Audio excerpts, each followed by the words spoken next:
Je suis de près la situation au Burundi depuis avril 2015 et j'ai exhorté à plusieurs reprises toutes les parties impliquées dans ces événements à renoncer à la violence. Je les ai prévenus que toute personne qui commettrait des crimes relevant de la Cour pénale internationale pourrait être tenue responsable à titre individuel. Depuis le début de la crise qui secoue le Burundi, plus de 430 personnes auraient été tuées. Au moins 3400 auraient été arrêtés et plus de 230 000 Burundais auraient fui dans des pays voisins.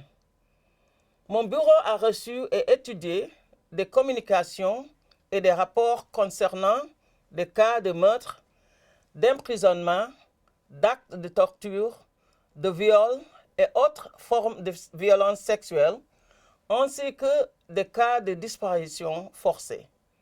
Étant donné que tous ces actes semblent relever de la compétence de la Cour pénale internationale, j'ai décidé d'entamer un examen préliminaire de la situation au Burundi depuis avril 2015.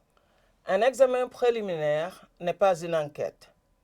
Il s'agit d'un processus d'analyse pour déterminer si les critères du statut de Rome pour ouvrir une enquête sont remplis.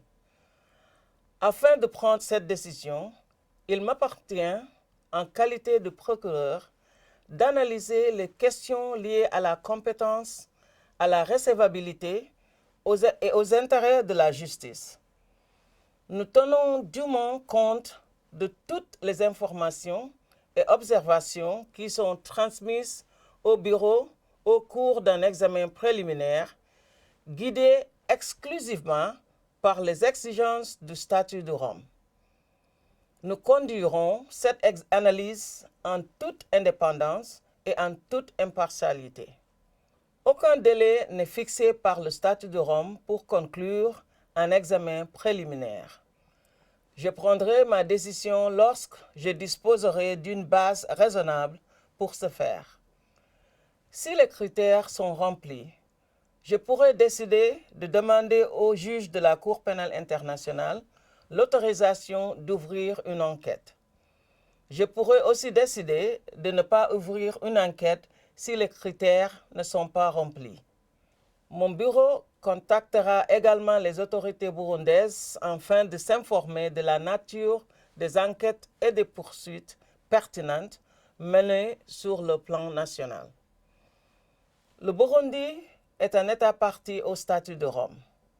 Ceci signifie que la CPI peut exercer sa compétence à l'égard des actes de génocide, de crimes contre l'humanité et de crimes de guerre commis au Burundi ou par les ressortissants burundais à compter du 1er décembre 2004, date d'entrée en vigueur du statut dans ces pays.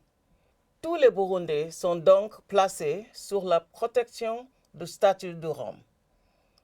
S'il ressort que les crimes passibles de la Cour pénale internationale ont été commis au Burundi, il est de mon devoir d'agir au regard du statut.